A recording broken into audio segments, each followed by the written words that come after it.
Day 4 of a multi-state manhunt is wrapping up, and still no signs of the convicted murderer who seemingly walked out of an Arkansas prison. And in scenes that seem to come from Hollywood scripts, police now say they are searching caves and abandoned hideouts for the man dubbed the Devil in the Ozarks. Thank you for choosing THV 11. I'm Faith Woodard. And I'm Rolly Hoyt. 4 days since Grant Hardin used a disguise to escape the North Central Unit, the Department of Corrections shared an update. But in addition to those details, THV 11's Catherine Rowley brings us even more tonight. She also heard from a former police officer who worked with Hardin in the past. Catherine? Grant Hardin is 8 years into an 80-year sentence for a 2017 murder and a 1997 rape of a teacher. But tonight I spoke with a man who knew Hardin before that murder and before he became one of the most wanted men in the country. He was just an odd, it seemed like a strange guy to us. When Bobby Simmons met Grant Hardin, he too was working in law enforcement.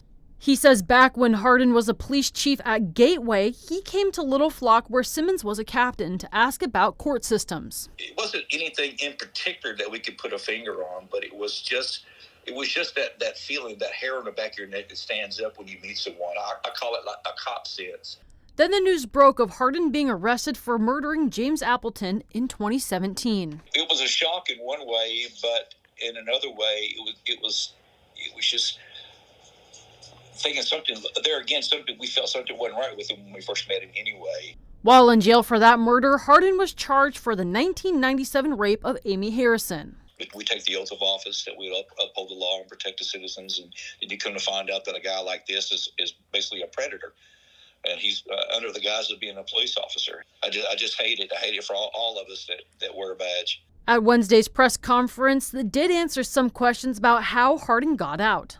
Rand Champion with the Department of Corrections says he used a costume tailored to look like law enforcement, not as a prisoner worker. We do have law enforcement that comes in and out on a fairly regular basis, and that is our assumption that he did that to try and mimic a law enforcement officer. When it comes to where he could be now, all hands are on deck and no lead is too small. State, federal, local, utilizing any and all resources that we can to track it down.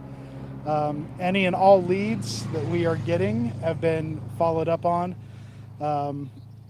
Unfortunately, none of those have come to fruition yet, but we're hoping all it takes is that one lead that is credible that is going to lead to this. With the challenging terrain around the prison, teams are using helicopters, drones, K9 units, and ground searches in their search for him. And as you just heard Champion say, they're looking for that one credible tip that could lead to his arrest. If you see Hardin, do not approach him and call 911 immediately.